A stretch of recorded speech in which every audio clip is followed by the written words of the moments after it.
कर्मण्येवाधिकारस्ते मा फलेषु कदाचन मा कर्मफलहेतुर्भो मा ते सङ्गोऽस्त्वपि कर्मणि।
हो महाभारत कथा,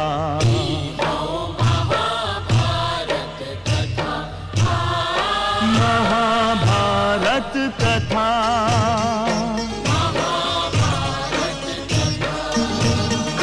कथा हो पुरुषार्थ के, स्वार्थ के, परमार्थ के, सारथी बन ले जहां सिर किसन भारत पार्थ के। हर दिशा में शब्द गूंजन साच सार्थक सर्वथा, हर दिशा में शब्द गूंजन।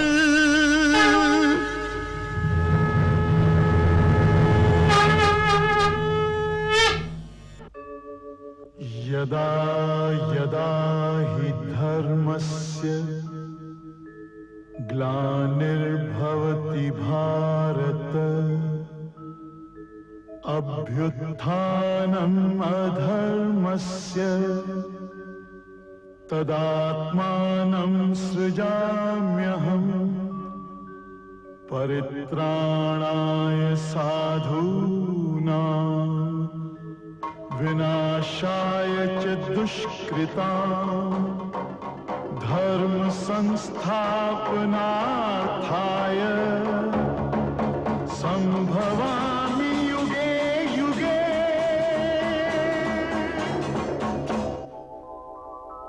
हम समय है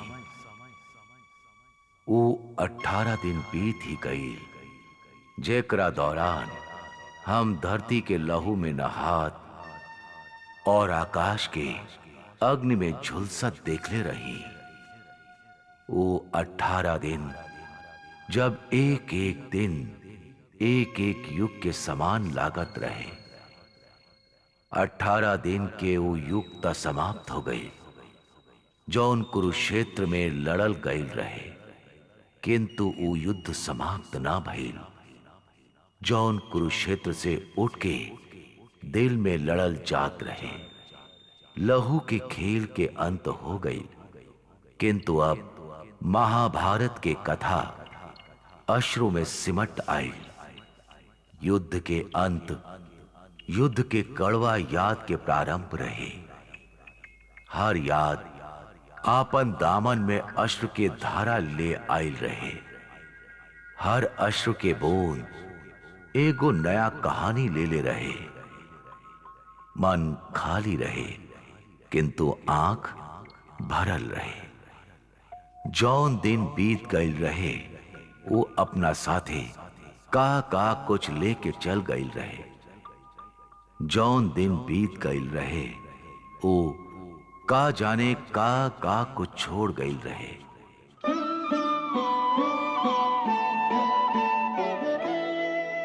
बीत गए दिन पर दिन, बीत गए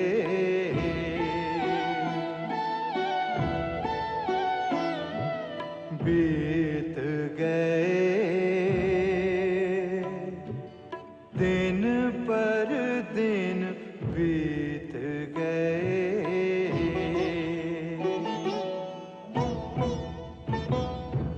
सोच रहे मौन मौन बिछड़ गए कौन कौन। कितने सुख पाए थे कितने दुख आए थे। कौन हमें भाए थे कौन जो पराए थे। कितने मनमीत मिले कितने मनमीत गए।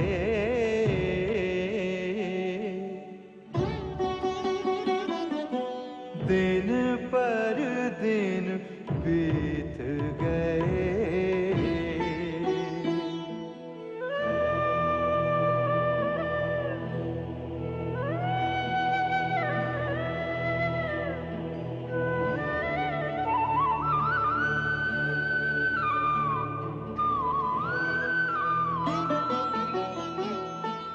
फूल सब त्रिशूल बने सपने सब धूल बने। नैनों में नीर लिए अंतर में पीर लिए। अपने से जूझ रहा मार्ग नहीं सूझ रहा। सुख सारे रीत गए दुख सारे जीत गए।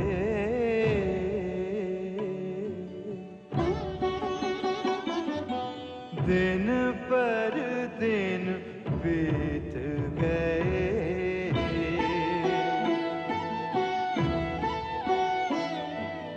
बीत गए।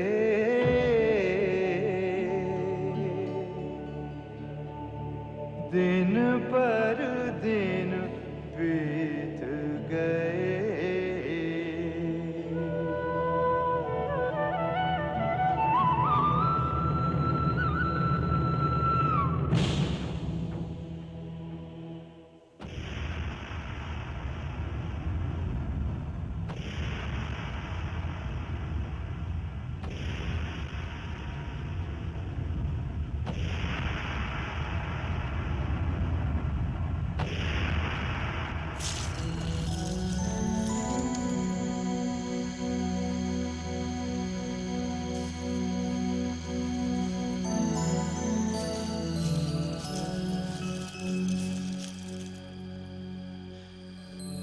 प्रणाम काका श्री।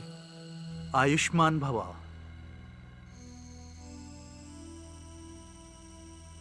तहार आंख में प्रश्न के भड़कत ज्वाला दिखाई दे रहल बा वत्स।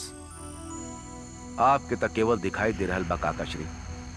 हम तो प्रश्न के ज्वाला में झुलसत जा रहल बानी। ऐसन कौन प्रश्न बा जे तहरा के इतना बेचैन कर रहल बा?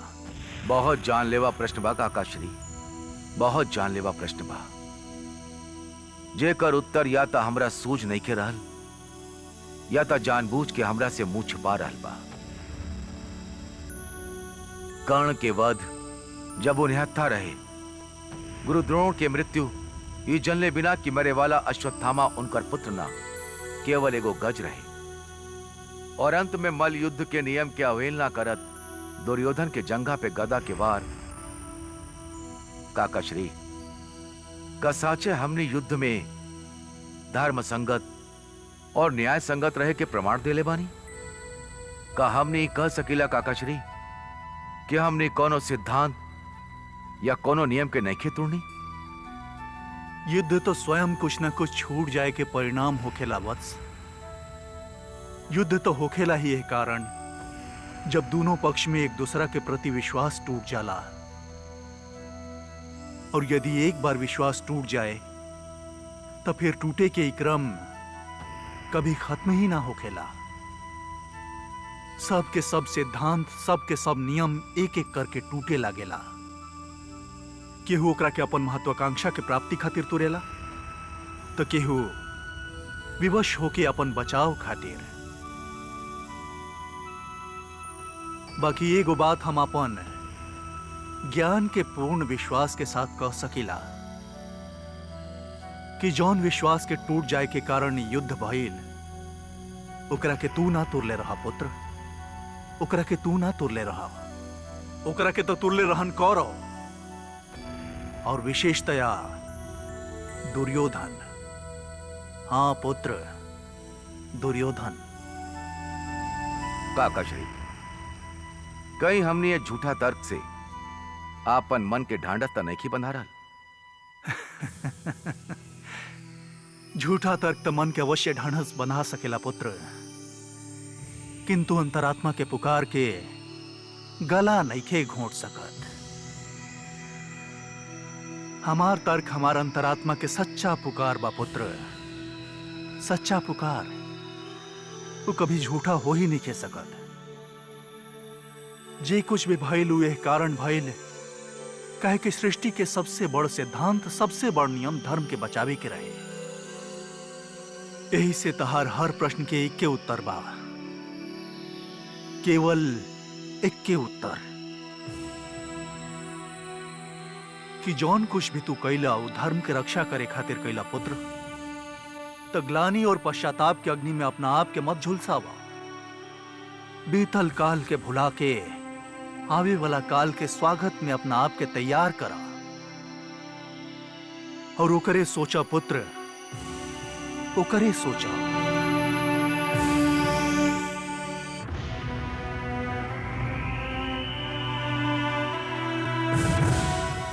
ना गांधारी ना, हम पुत्र युधिष्ठिर के आशीर्वाद देवे ना जाइब।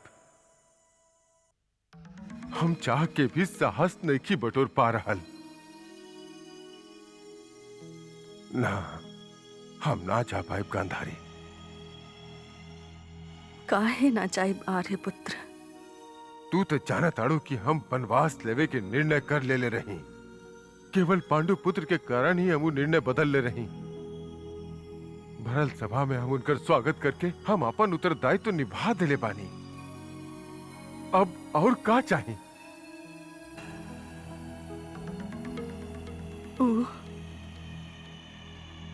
ओ उत्तरदायित्व कहाँ रहे आर्य पुत्र?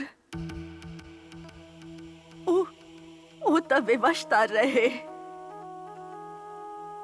पराजय के पश्चात भी यदि व्यक्ति जीवित रह जाए तो वो विजय के स्वागत करे के अतिरिक्त और कर भी का सकेला आर्य पुत्र? कितनु अपमान के भी एगो सीमा होखेला गांधारी। हम अपन 100 गो पुत्र के निशंस वध सहन कर लेनी, पराजय के कड़वा विष पी लेनी। यह असहनीय पीड़ा के अपन सीना के अंदर छुपा के विजयी पांडु पुत्र के अपन गला से लगा लेनी। ये सब सहन कर लेनी हम, किंतु जब वासुदेव कटाक्ष के धनुष के व्यंग के बाण चलौले और भरल सभा में हमार पराजय के आभास करावे खातिर हमरा के महाराज कह के पुकार लेता, हम अंदर से लहूलुहान हो गए नी।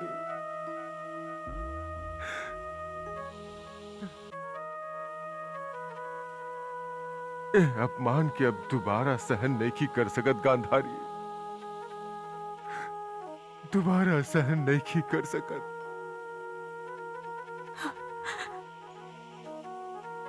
ते अपमान के अब हमनी के अपन भाग्य के लेख और जीवन के सत्य समझ लेवे के चाहिए आर्य पुत्र। ये अपमान अब हमनी के प्राण के साथ ही हमनी के छोड़ी। तो फिर तू चल जा, हमरा से जाए के मत कहा। पुत्र वियोग से पीड़ित पिता के क्षमा कर दे।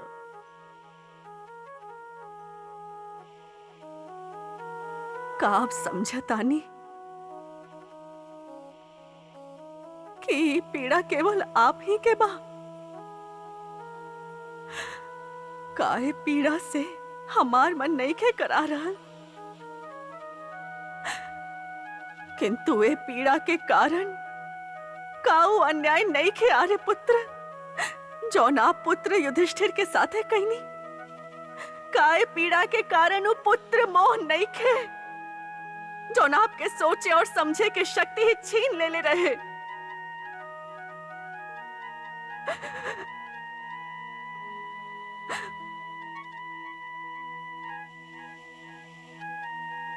पुत्र युधिष्ठिर त सदैव ही आपके सम्माननीय समझलस, किंतु आप ही ओकरा के उस सब कुछ ना देनी जेकरा पे एगो पुत्र के अधिकार होखेला। और अब आप ओकर सिर पे मुकुट रखे से मना करके एगो और अन्याय कइल चाहतानी आर्य पुत्र। ना ना आर्य पुत्र, आपके आपन धर्म निभावे के ही होखी। कैसन कठोर माता हो तू गांधारी, एगो दुखी पिता से तू ई कह रहल बाड़ू। हाँ आर्य पुत्र, हम एगो पिता से कह रहल बानी। आप केवल दुर्योधन के पिता ना हई, युधिष्ठिर के भी पिता हई। आपके आशीर्वाद पे युधिष्ठिर के अधिकार भी बा। आप ओकरा के अधिकार से वंचित मत करी। हाँ रे पुत्र, ए हम एगो वीर क्षत्रिय कह रहल बानी। भाभी श्री ठीक कह रहल बड़ी भ्राताश्री। युधिष्ठिर तो आपके पुत्र के समान बा, और फिर ओकर शीश पर मुकुट रख के आप अपन धर्म के केवल एगो अंश ही निभाइब, और फिर काल राज्यसभा में उपस्थित होके आपके अपन क्षत्रिय धर्म के दूसर अंश भी निभावे के होगी। और अब रहिए का कइल बा विदुर। अभी तो बहुत कुछ रह गिल बा भ्राताश्री, बहुत कुछ रह गिल बा।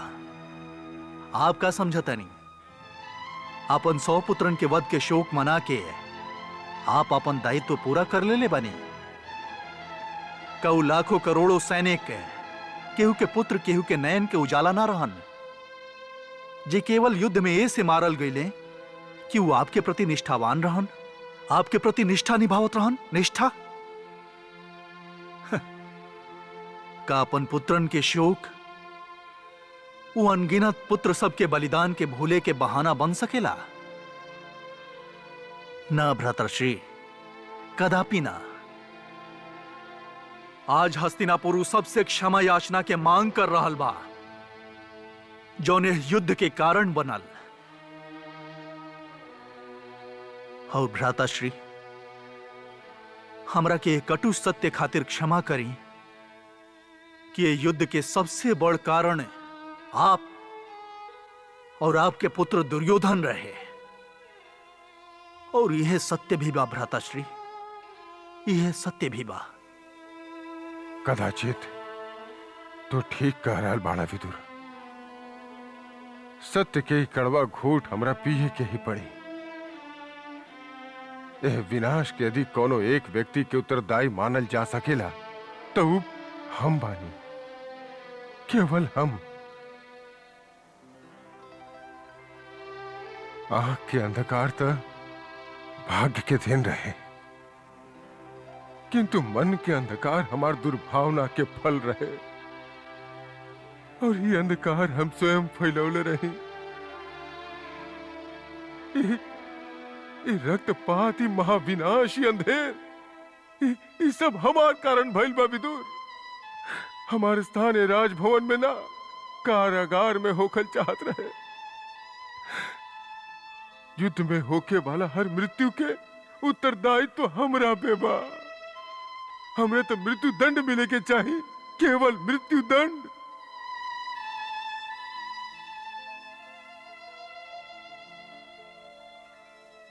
तू अच्छा ही कैला विदुर,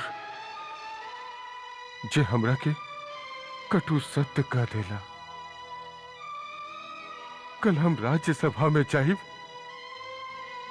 केवल पुत्र युधिष्ठिर के शीश पे मुकुट रखे खातिर ना,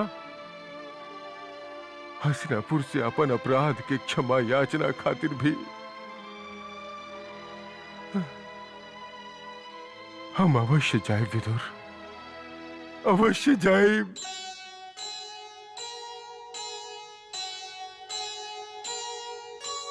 जीवन भर धृतराष्ट्र ने होने दी अंधेर, अब पछताए होत क्या, बहुत हो गई देर, बहुत हो गई देर।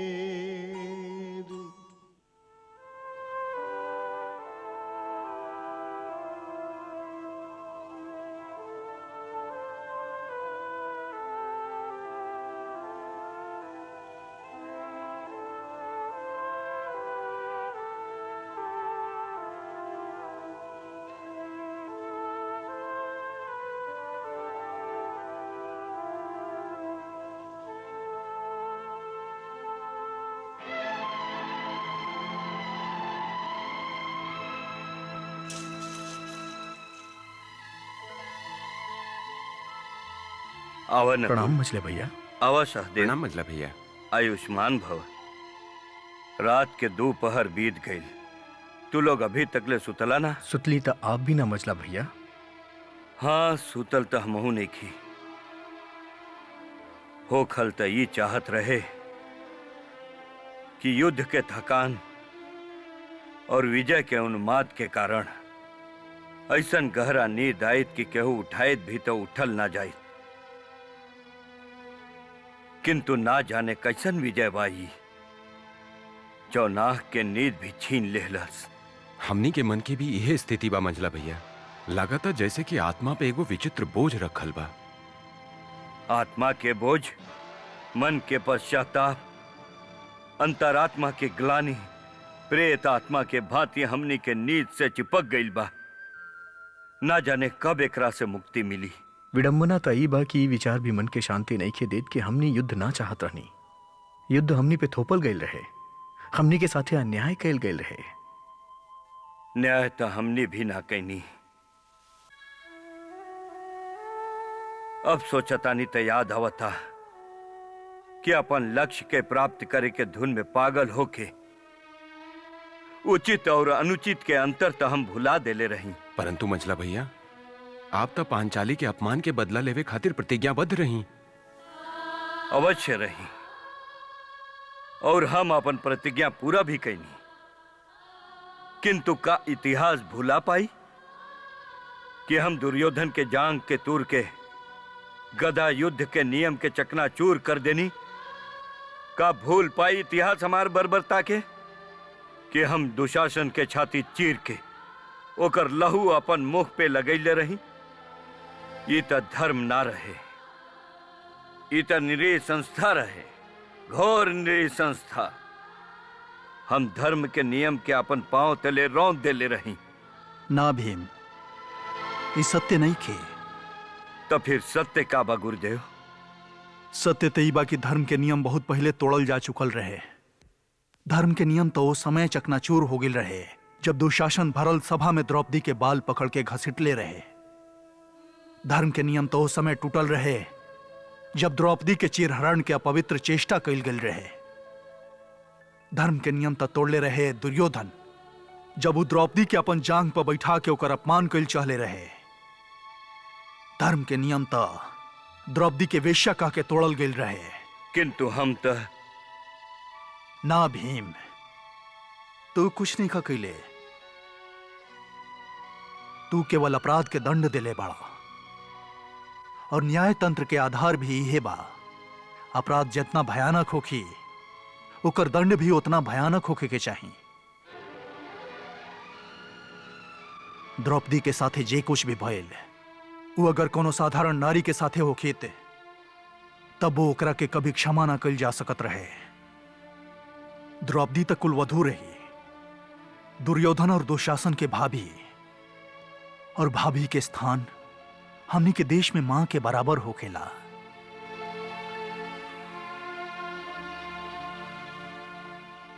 तू लोग से अधिक लज्जित तो हम बानी। हम धर्म के साथ छोड़ के अधर्म के साथ देले रही, अपराधियन के साथ देके हम स्वयं अपराध कैले रही। किंतु अभी व्यर्थ के बात में समय नष्ट करे से कोनो लाभ नहीं है।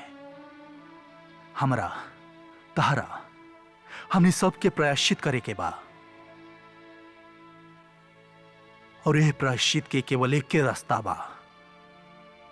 आज सिंहासन के बात छोड़ देल जाए, देश के बात कल जाए।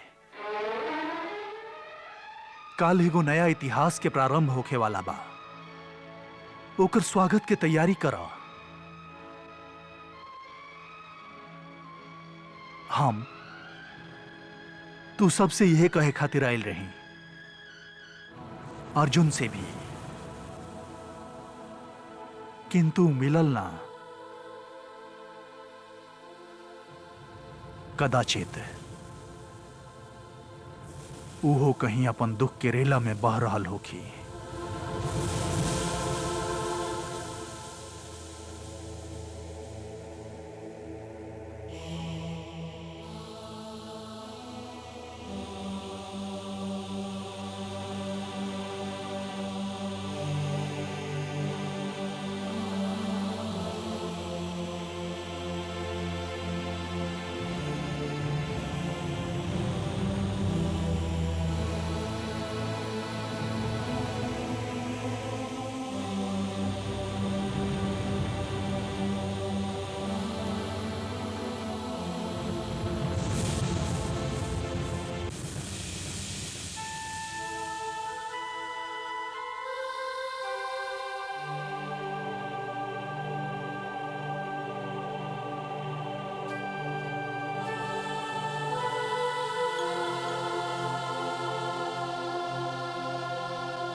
पितामह, पितामह। अर्जुन, कहास तू फिर भीम के खीर खा लेला? ना ना पितामह। अच्छा, पहले हमार गोदी में बैठा।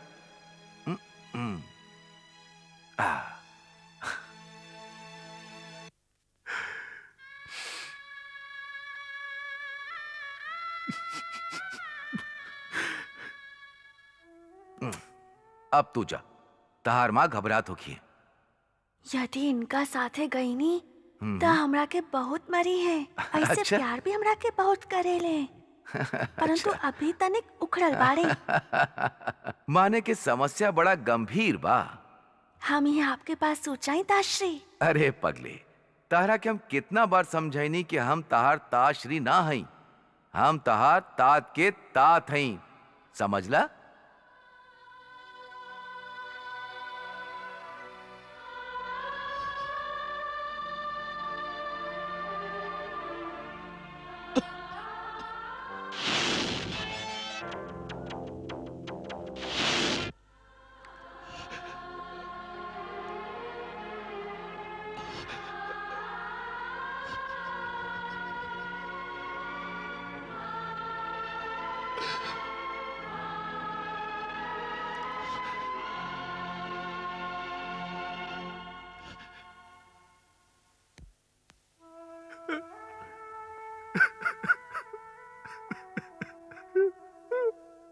युधिष्ठिर द्यूत में जे कुछ भी हारल बा, महाराज तो सब कुछ लौटा देले। सब कुछ तो नहीं खन लौटैले पितामह, सब कुछ तो नहीं खन लौटैले। द्रौपदी के मान नहीं खन लौटैले, वो हाथ के दंड नहीं खन देले, जौन पहले उनकर केश तक और फिर उनकर वस्त्र तक पहुंच गए रहे।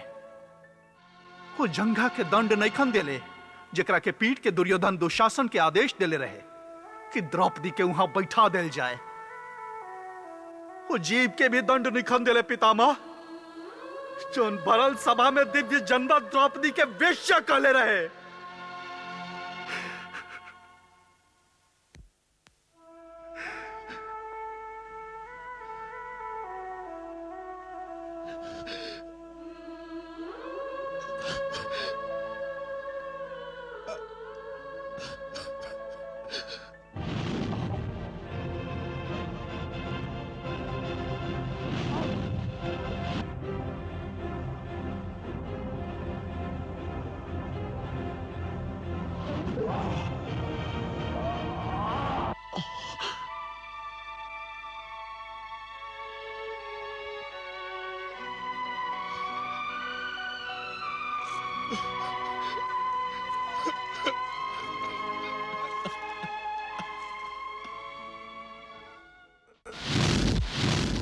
हमरा प्यास भी लागल बा पुत्र।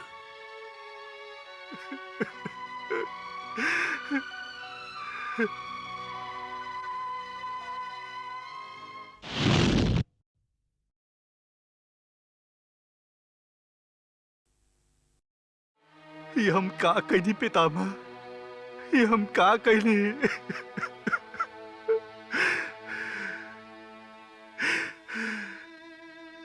धरती के आप जैसन महान राष्ट्रभक्त, आप जैसन पराक्रमी से रिक्त कर देनी। धर्म के नाम पर हमारी हाथ से या धर्म कैसे हो गई।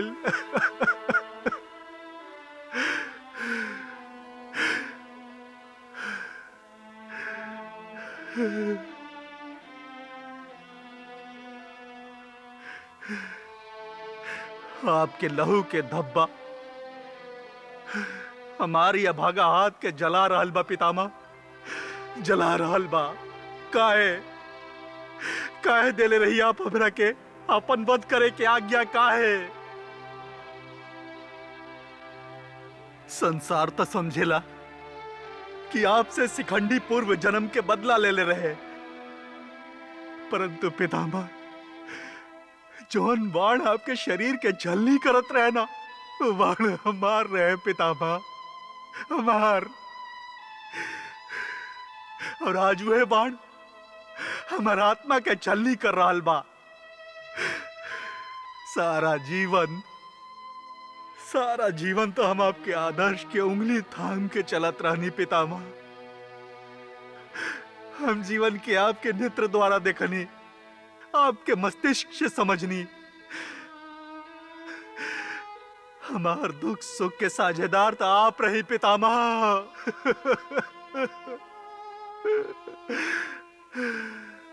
हमार जीवन के आदर्श, हमार जीवन के आधार आप रही पितामह, आप रही। हम केकरा पास जाके अपन दुख सुनाई, केकरा से क्षमा मांगी पितामह, केकरा से क्षमा मांगी? बोली ना पितामह।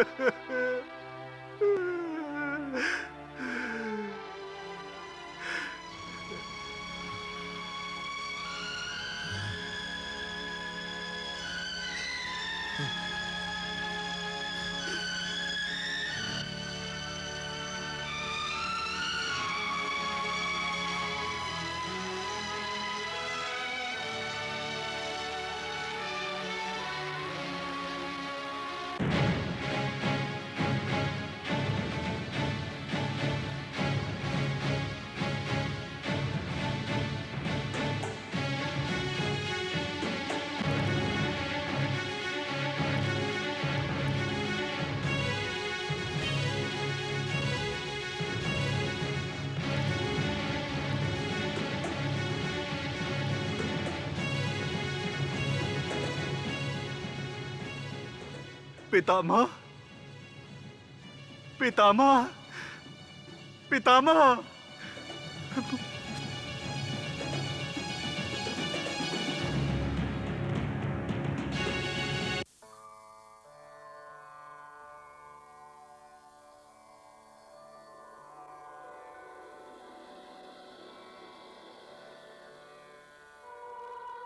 केकरा के पुकार रहल बाड़े पापी?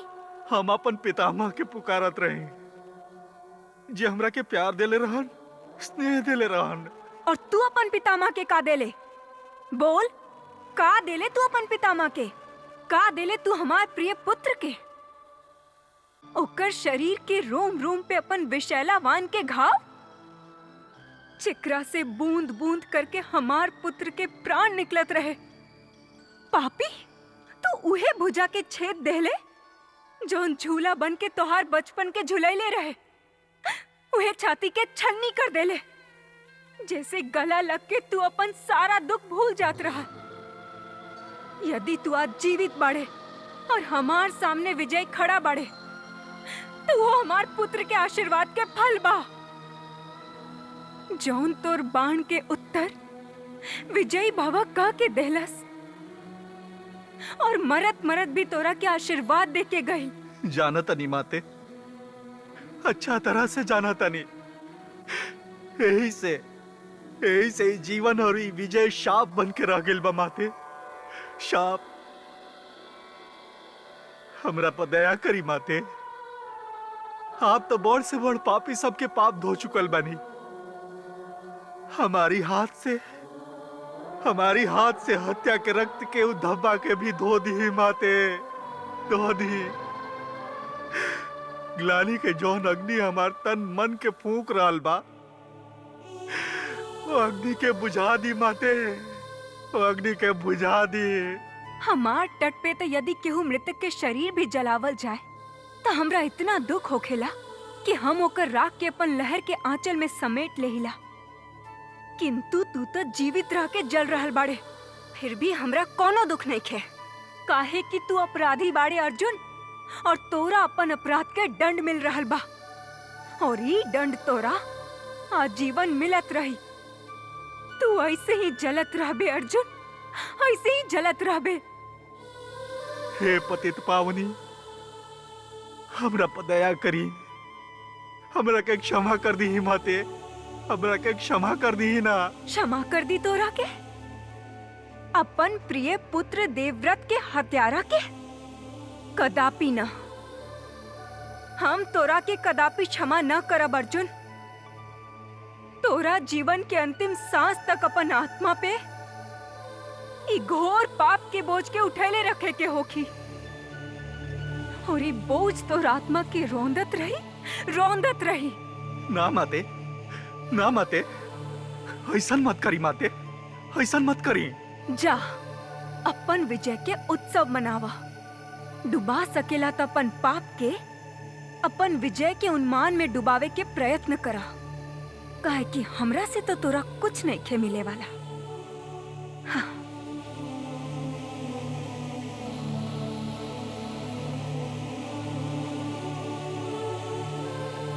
माते, माते, हमार विनती तो सुनत जाई माते, माते।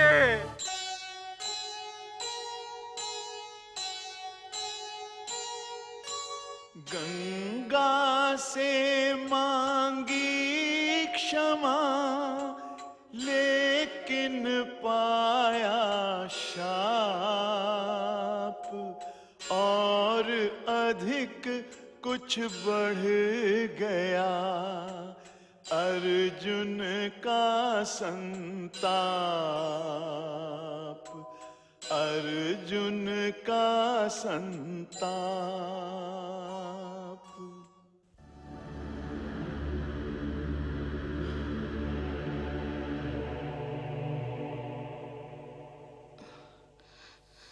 के?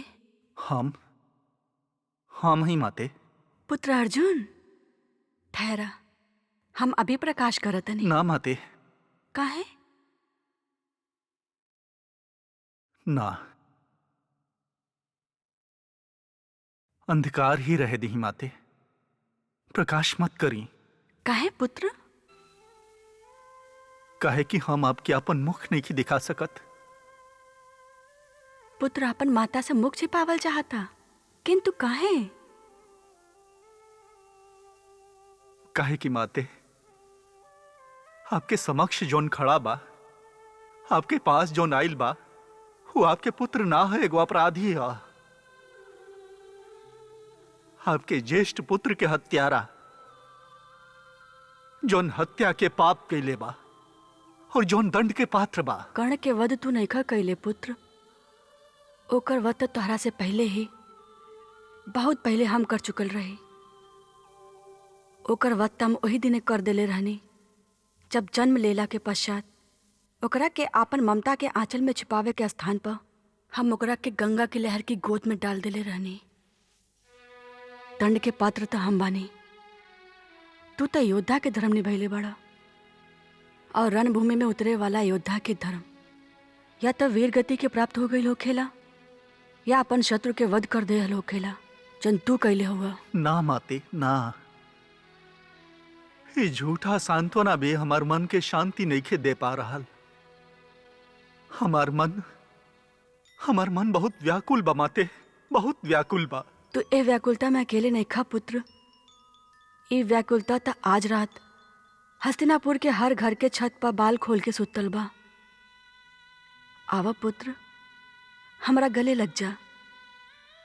हमने दोनों के हृदय में भरल पीड़ा के ई विष आँख के राह से बह के निकल जाई तो मन शांत हो जाई। माते माते, लोग साच कहले माते, साच कहले कि संसार के सबसे ठंडा और गहरा छांव माँ के आंचल तले होखेला, माँ के आंचल तले। कितना अच्छा होके जे वासुदेव यहाँ होते, उनकर यहाँ होके से हमने के ढांढस मिल जाए।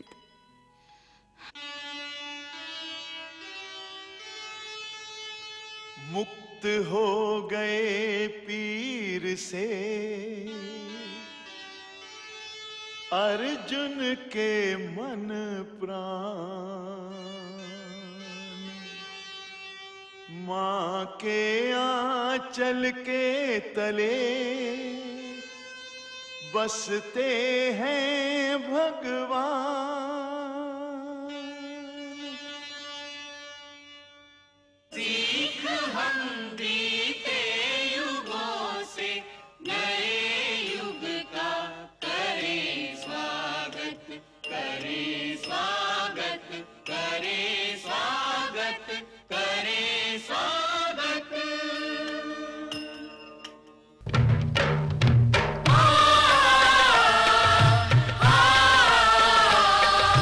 भारत कहो कहानी सदियन से भी पुरानी, हो ई ज्ञान गंगा ऋषियन का अमर वाणी, ई विश्व भारती हो